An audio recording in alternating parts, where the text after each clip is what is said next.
इस 21 साल के लड़के को एक ऐसी जेल में लाया जाता है जहां कानून नहीं सिर्फ ताकत चलती है, जहां हर कैदी खून से अपनी पहचान बनाता है। जेल के अंदर आते ही सब कैदी उसकी जान के दुश्मन बन जाते हैं, लेकिन उन्हें क्या पता था कि जिस लड़के से वो पंगा ले रहे हैं वो असल में उन सब का बाप निकलने वाला है। तो कहानी की शुरुआत में हमें एक पुलिस वैन दिखाई जाती है जो कुछ कैदियों को लेकर सीधा चाइना की एक जेल में पहुंचती है। इस जेल में कोई आम कैदी नहीं रहते, बल्कि ऐसे ऐसे कैदी रहते हैं जो सबसे खतरनाक क्रिमिनल्स होते हैं। जो कोई भी कैदी उनके सामने कमजोर दिखता है वो उसे जान से मार डालते हैं। और आज भी कुछ कैदी इस जेल में लाए जाते हैं, जिनमें एक 21 साल का कम उम्र कैदी रिकी भी शामिल था। उसे इस जेल में इसलिए लाया गया क्योंकि उसने एक आदमी को बेरहमी से मार डाला था। रिकी को इस जेल में पूरे 10 साल की सजा सुनाई गई थी, लेकिन उसकी उम्र कम होने की वजह से उसे इस जेल में पूरे 5 साल बिताने थे। जैसे ही रिकी मेटल डिटेक्टर से गुजरता है, वहाँ रेड अलर्ट आना शुरू हो जाता है, जिसे देखकर गार्ड्स उसे रोककर उसकी चेकिंग करने लगते हैं। यहाँ चेक करने के बाद भी उन्हें रिकी के पास से कुछ भी नहीं मिलता, लेकिन मेटल डिटेक्टर अभी भी बार बार दिखा रहा था कि उसके पास कोई तो लोहे की चीज मौजूद है। इसलिए वो गार्ड्स उसे एक एक्सरे मशीन के पास ले जाते हैं। जैसे ही मशीन चालू होती है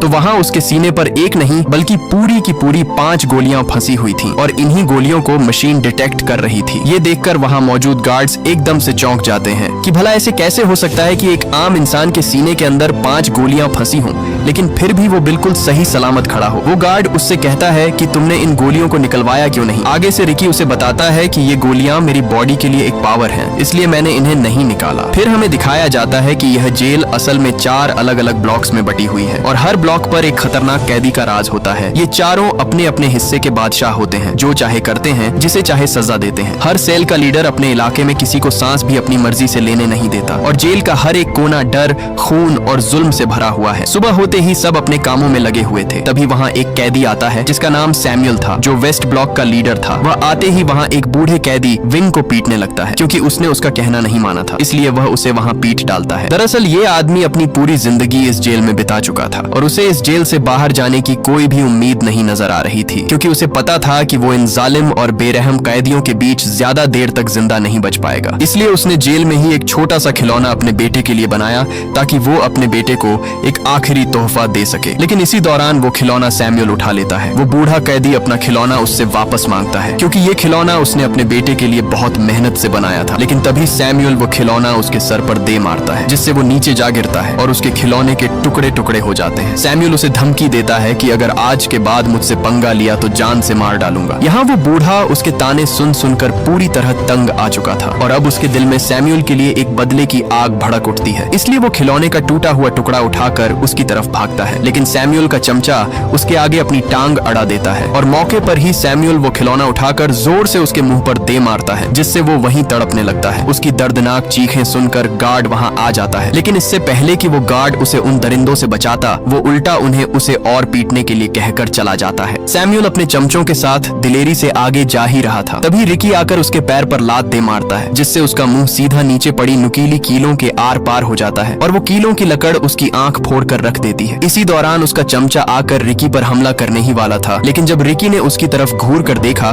तो उसके अंदर ऐसा खौफ बैठा कि वो तीनों वहां से उल्टे पैर भाग निकले। यहाँ सैमुअल तो किसी तरह बच गया, लेकिन वो अपनी एक आंख से अंधा हो चुका था, इसलिए अब उसके अंदर बदले की आग भड़क रही थी। वो अब हर हाल में रिकी का काम तमाम करने के लिए अपनी जान लगा देगा, लेकिन बदला लेकर ही रहेगा। इसी दौरान उसका वही चमचा आता है और कहता है कि हमें रिकी को मारने के लिए मैड ड्रैगन की जरूरत होगी, वो उसे हर हाल में मार डालेगा। मैड ड्रैगन इस जेल में सबसे खतरनाक कैदी है, जो किसी को भी जिंदा नहीं छोड़ता। अगर कोई उससे पंगा लेता तो वो उसे अपने एक ही हाथ से खत्म कर देता। मैड ड्रैगन को वार्डन ने अभी के लिए एक काल कोठरी में बंद किया हुआ है, क्योंकि उसने पिछले दिन ही एक कैदी को बेरहमी से मार डाला था। उसी दिन सैमुअल एक गार्ड से डील करता है और कहता है कि आज ही विंग को बताओ कि उसकी सजा और बढ़ा दी गई है और अब वह इस जेल में पूरे 20 साल और बिताएगा। इसलिए वह गार्ड सीधा उसके पास आता है और बताता है कि अब तुम्हारी रिहाई कैंसिल कर दी गई है और अब से तुम्हें 20 साल और इस जेल में गुजारने होंगे। ये सुनकर उस बूढ़े कैदी के पैरों तले जमीन ही खिसक जाती है, क्योंकि उसे पता था कि अगर अब वह इस जेल में रहा तो सैमुअल उससे अपना बदला जरूर लेगा और उसे तड़पा तड़पा कर मारेगा। इसलिए वो गार्ड्स के पैर पकड़कर उनसे रिहाई की भीख मांगता है, लेकिन वो गार्ड्स आगे से उल्टा उसे पीट कर वहाँ से चले जाते हैं। इससे पहले कि अब वो और तड़प तड़प कर यहाँ अपनी जिंदगी गुजारता, उसी रात वो अपने आप को फांसी पर लटकाकर खत्म कर देता है। ये खबर पूरी जेल में फैल जाती है और रिकी को भी पता चल जाता है कि जिसकी उसने उस दिन जान बचाई थी वो मारा जा चुका है। जब गार्ड्स उसकी लाश वहाँ से ले जा रहे थे तब वहाँ रिकी आता है। वो जब विंग के हाथ पर लगी हथकड़ी देखता है तो वो उन गार्ड्स को उसके हाथों उसे हथकड़ी खोलने के लिए कहता है क्योंकि वो मर चुका है,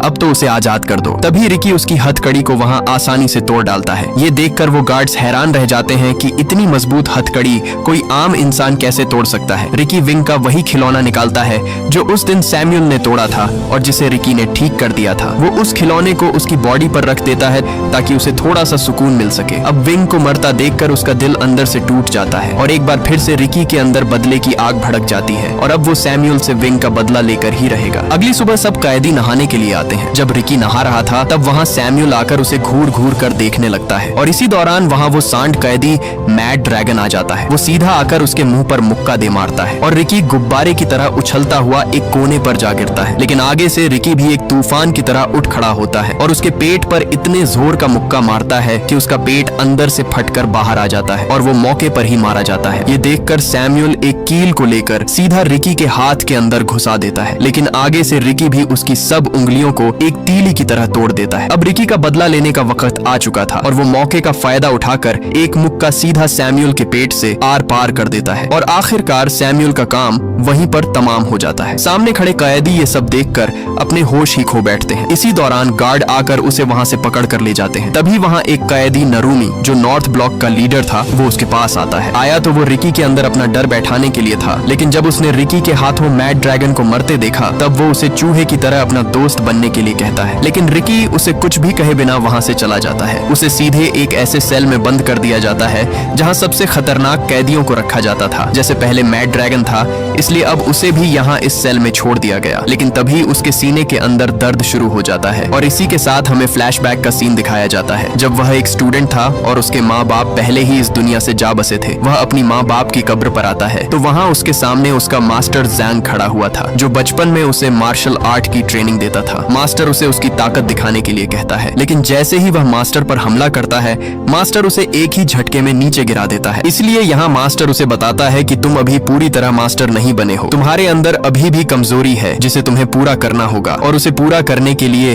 अभी काफी समय लगेगा, तब जाकर तुम एक मजबूत फाइटर बन पाओगे। इसीलिए यह सुनकर रिकी मास्टर के कदमों में जा गिरता है और गिड़गिड़ाकर कहता है कि मुझे हर हाल में मास्टर बनना है, मैं अपनी कमजोरी को दूर करूंगा चाहे कितना भी समय लगे। इसीलिए उसी दिन मास्टर उसे ट्रेनिंग देना शुरू कर देता है और यहाँ मास्टर रिकी से कहता है कि सबसे पहले तुम्हें अपने दिमाग पर कंट्रोल करना होगा, फिर तुम्हें अपने दिमाग से सारा गुस्सा और नफरत बाहर निकालनी होगी। मास्टर उसके सामने एक पत्थर रखकर कहता है कि अपने पूरे दिमाग को कंट्रोल करके इसे तोड़ कर दिखाओ। इसलिए रिकी खुद को काबू करके वहाँ रखे पत्थर को एक कागज की तरह चीर डालता है। ये देखकर मास्टर वहाँ उस पर पत्थरों की बारिश कर देता है। आगे से रिकी भी उन्हें ऐसे चीरता डालता जैसे कोई तूफान हो। आखिर में मास्टर सबसे बड़ा पत्थर उठाकर सीधे उसके सीने पर दे मारता है, लेकिन रिकी उसे भी आसानी से तोड़ देता है। अब यहाँ मास्टर को समझ आ जाती है कि रिकी अपने आप पर पूरी तरह कंट्रोल करना सीख गया है और अब उसे और ट्रेनिंग की जरूरत नहीं है। इसके बाद सीन शिफ्ट होता है और हमें रिकी दिखाया जाता है जो अपने सेल में बैठा था। इसी दौरान वहाँ एक गार्ड आकर उसे कहता है कि तुम्हें असिस्टेंट वार्डन ने बुलाया है, इसलिए उसे सीधे असिस्टेंट वार्डन के पास लाया जाता है जिसका टेबल खाने से भरा पड़ा था। उसका एक हाथ नहीं था, इसलिए उसने अपने हाथ की जगह पर 2 कुंडों वाली हुक लगा रखी थी और खाना भी वह उसी हुक से खा रहा था। वार्डन गार्ड को रिकी की रिपोर्ट पढ़ने को कहता है। गार्ड उसकी रिपोर्ट पढ़कर बताता है कि रिकी एक यतीम था, उसके माँ बाप नहीं थे और वह बचपन से ही अनाथ आश्रम में ही रह रहा था। उसे स्कूल से भी इसलिए निकाल दिया गया था क्योंकि वहाँ भी वह किसी को भी पकड़कर पीटना शुरू कर देता था। इसलिए उसने म्यूजिक कॉलेज में दाखिला लिया जहाँ उसने बांसुरी बजाना सीखा। यहाँ तक कि वह अपनी कम उम्र में ही एक गैंग के साथ मिलकर उसने एक आदमी की जान ले ली, इसलिए उसे यहाँ इस जेल में लाया गया। यह सुनकर वार्डन उसके पास आकर पूछताछ करता है कि तुम्हारे सीने में 5 गोलियां आई कैसे, लेकिन रिकी मुस्कुराते हुए कोई भी जवाब नहीं देता। इसलिए वार्डन उसे एक तस्वीर दिखाता है जो रिकी की दोस्त की थी। रिकी जब उसे लेने के लिए अपना हाथ आगे बढ़ाता है तभी वार्डन उसके हाथ पर वो कुंडों वाली हुक घोंप देता है और लगातार उस पर मुक्कों की बारिश कर देता है। वार्डन उसका मुंह खुलवाने की बहुत कोशिश करता है, लेकिन आगे से रिकी उसके मुंह पर थूक देता है। इसलिए गुस्से में आकर वार्डन उस तस्वीर को कुचल डालता है, जिसे देखकर रिकी का खून खौल उठता है और उसने वहीं पर टेबल के 2 टुकड़े कर दिए। ये देखकर वार्डन बिल्ली की तरह एक कोने में जा छुपा। रिकी उसका मुंह तोड़ने ही वाला था, लेकिन उसने अपने गुस्से को काबू किया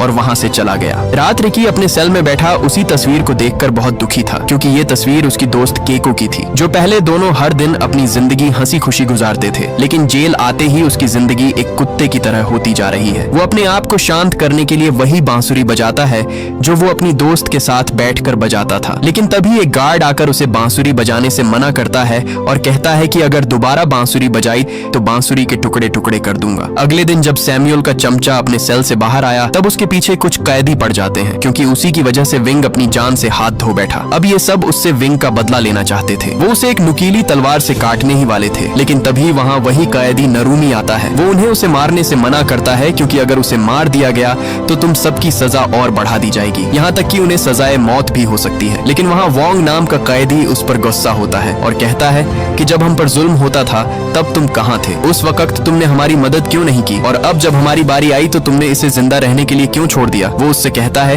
कि हमें इसे जिंदा नहीं छोड़ना चाहिए, हमें इसे मारना ही होगा। ये सुनकर नारुमी गुस्से में आ जाता है और वही नुकीली तलवार लेकर उसका मुंह बीच से काट देता है, जिससे वो वहीं तड़पने लगता है। इधर ऊपर खड़ा वार्डन उसे देखकर बहुत खुश होता है और कहता है कि तुमसे ये उम्मीद नहीं थी, लेकिन अब तुमने मेरा दिल खुश कर दिया है। वार्डन उसके मुंह में नुकीला हुक फंसाकर उसकी जिंदा लाश घसीटता हुआ वहां से ले जाता है। उसी दिन वार्डन